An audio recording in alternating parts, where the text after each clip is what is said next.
MaxMe at TheInformer. Thank you for joining us for this week's episode. This week we're going to be exploring one of my favourite subjects in the world of human skill development, and that is the subject or the area of positive psychology and strengths. So today joining me is a very, very dear colleague, friend and amazing business owner, Anna Glynn. Anna is, actually I'll let her introduce and talk about herself, but she's recently left corporate, similar to me, and has done an amazing body of study in the area of positive psychology. She'll tell us a bit about that. She lectures at university, so she's really, really close with the Gen Z demographic in particular and some of their challenges and opportunities, and also does corporates. So without further ado, I will introduce Anna Glynn. Anna, welcome. Thanks, Renata. Thanks for having me. Thank you so much for joining. And if you could just share with us, probably just take it a little bit further. I haven't done you any justice. So maybe just a bit about yourself, what brings you to this conversation and kind of your areas of passion. Sure. Well, I guess, for a job title, I am a wellbeing workplace educator. So I help organisations in terms of their wellbeing strategies. So that might be through sharing different tools and practices that predominantly come from this field of positive psychology, which actually enables both their people and their performance to thrive. So really underpinning a whole lot of what I do is this field of positive psychology, but of course I draw upon more other leadership models and theories, etc., as well in my work. And I know we've done quite a bit of collaboration recently, and you've really pulled me up sometimes when I step in and I say it's proven, because you often say to me, well, nothing's really proven. I mean, some things I guess are in the field of science where you still, it's not proven, but I guess it's, they work it through and they do clinical trials, but it's a tried and tested, it's been tried before and it's had great results. That's kind of what you've held me to account on, Anna. So I guess that's what you talk about when you engage with others, particularly around positive psychology and strengths, that it's kind of a thing you have to step in and try. Am I right? Absolutely. So I guess that's my studies coming through in terms of the language that we use, because nothing's 100% guaranteed ever, even if it does come from science.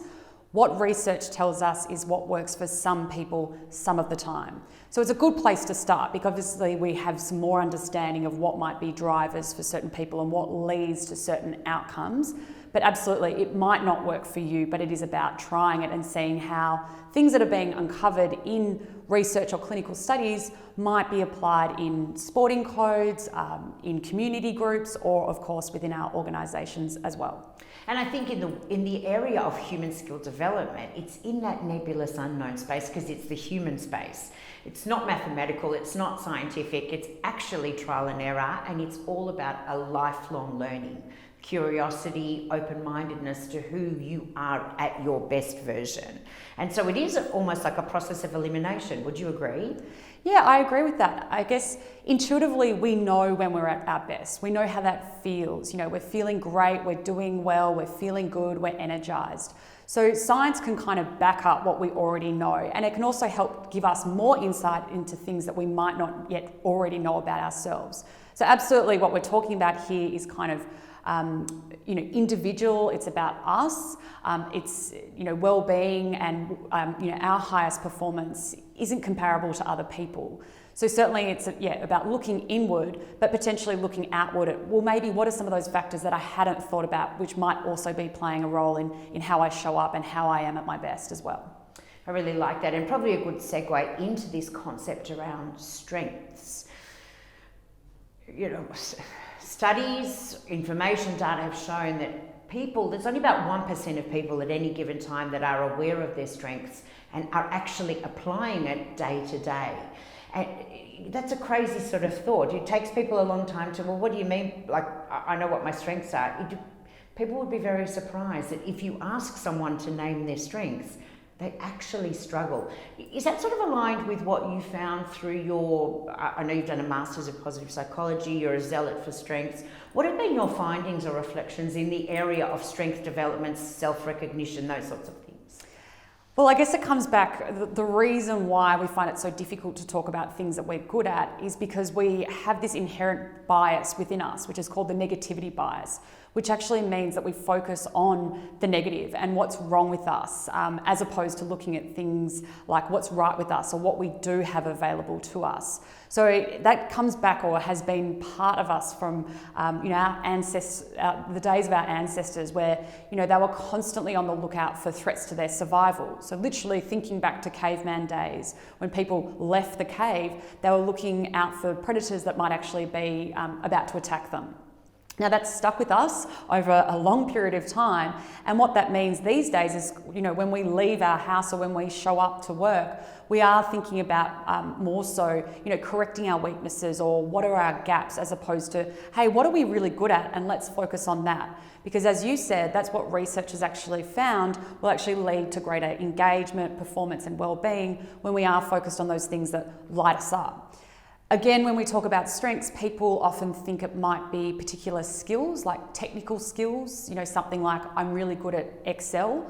However, when we're talking more about strengths, it might be related to those sort of technical skills, but it's more about, what do I do well? What am I able to do in my work or in my everyday? But also what gives me energy? And that's the piece that I really like about it. So what are those things that I'm doing when I'm actually lit up? And that's a really good start to try and identify, well, what are some of your strengths, by simply thinking about what are those interactions or situations I'm in when, time simply just disappears, I'm at my best, and I walk away from that situation with a lot of energy. I know I talk about it is this concept of how do I show up? When I'm being the best version of myself, how do I show up? And it is difficult to name that because it's you doing it. And so often, you do find that doing an assessment or asking someone for feedback can often help because they see you in the way you don't see yourself. I want to pause and go back to something you've said, which is the role of the workplace. And I know you do a lot of work with workplaces to help with engagement, because engagement leads to productivity. And it's ironic, you and I come from a world, corporate world, where we used to spend so much time and money on productivity initiatives, and we used to roll in the consultants and run big programs of work. Whereas if we just started with the biggest asset, the human, and worked on how do they be their best version, how do they come to work and be engaged, how do they spend their time in flow, the productivity just happens. And this sort of bias, again, and I know I'm asking a long-winded question, but this bias towards what's wrong with you, the managerial challenge of finding everything that's wrong with you and helping you to be not that wrong, actually isn't it really around helping you unlock what's right for you, what you're good at, help you to craft your job in alignment with that so that you can be your most productive self. Surely that's where we need to head. Intuitively, it makes a lot of sense. So when we focus on our weaknesses, rarely does that actually lead to great success. Obviously, we need to focus on weaknesses or some of those gaps in terms of actually trying to, maybe not default or not create any risk. However, when we're talking about things like productivity and engagement and success, very much what we understand is that we should be coming from a position of strength and looking at what's right about a situation.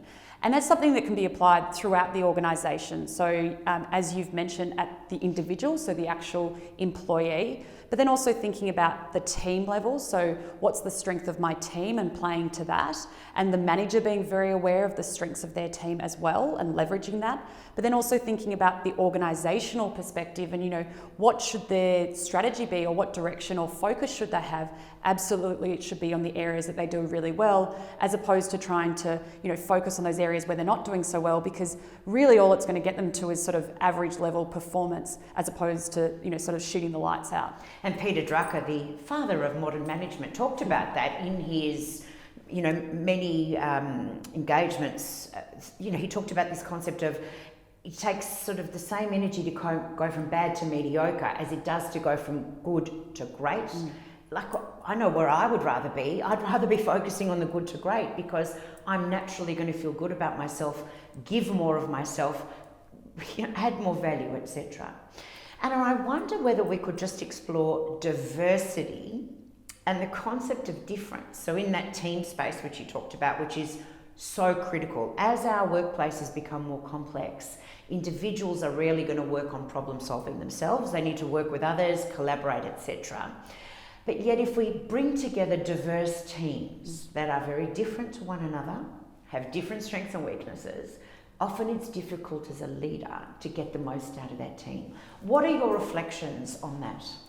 Well, I guess I think it comes back to a bit of bias again. Often when you're in a leadership role, you recruit like-minded individuals as opposed to potentially thinking about, where are some of the gaps in my team and who would be best to fill those? And typically, they're people that maybe aren't so much like yourself.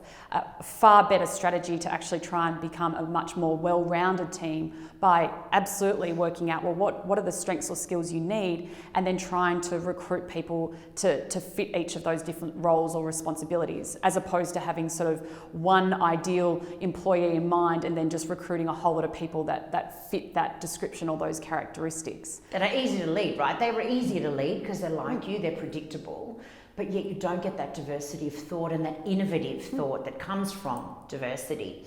Interestingly, the role of leaders though. So we recently did some market research, MaxMe, the company that I lead, and we found that executives, we spoke to about 60, 70 executives, and they were saying that human skills, the human skill dimension, 98% of them agreed that it was a critical dimension and an important thing for productivity and the whole person. But only 46% of them thought that they had well-developed human skills based on what we were asking with them and sharing them with them about what we meant. Have you come across that in the work that you do? Have you come across with leaders being truly open about how do they lead others, but yet perhaps don't have those human skills themselves? And what advice do you give them? Well, I'm not surprised by those statistics or those findings, certainly from that study. I mean, I think it makes a lot of sense from what we know about typically how organisations are run or the leadership of most organisations in Australia. I think certainly these days there's a much bigger push to try and teach those human skills, or what we would have called in the past those soft skills, which of course many of us who've tried to develop them will know that they're actually hard skills to try and develop. And even if we think about this new world that we're suddenly in post sort of last year and coming to grips with the pandemic, etc., we understand that a lot of those future skills that are required are around things like empathy and kindness and gratitude and self-care. So very much those things that perhaps many years ago we weren't taught. Degrees, courses, MBAs, they weren't teaching these skills. They were teaching more of that technical side. And so now there is a bit of catch up in terms of, certainly the younger generations coming through are expecting these skills, are expecting to be led this way. And so there's a bit of a gap between, traditional leadership and that next generation that's coming through. And I think what we're saying is the whole ecosystem needs an intervention, because we know, and you and I have had several conversations on this, that in education, it is biased towards teaching of technical skills. Our degrees, our secondary curriculums are all based on the acquisition of the technical skills, not the exploration and development of human skills or employability skills, as I like to call them. There's a lot of catching up to do in that younger generation, but I think we're also saying there's an intervention that's required within companies to catch the leaders up, or the more senior folk, to then be able to lead these young folk that are coming in as well. And as the multi-generations, and we start to expand how many generations we have in the workforce, it's becoming, I think, more of a challenge, particularly post-COVID. Definitely. And I think there's now this realisation that, we can't sort of differentiate work and life. It is much more about sort of just work life, or our life and work is a component of that. I think particularly last year, when suddenly we were let into our leaders' lounge rooms and saw their day-to-day life, we suddenly saw a much more personal side of them. And I think that's what, it will hopefully be a great opportunity or a silver lining from the pandemic, is that we are starting to bring more of that humanness to our work. And obviously we spend so much of our time there, we want it to have a really positive impact on us. So hopefully, one of the blessings that's come out of the pandemic has been, much more openness, exposure of vulnerabilities and stresses in people's lives that perhaps they would have put to the side in the past.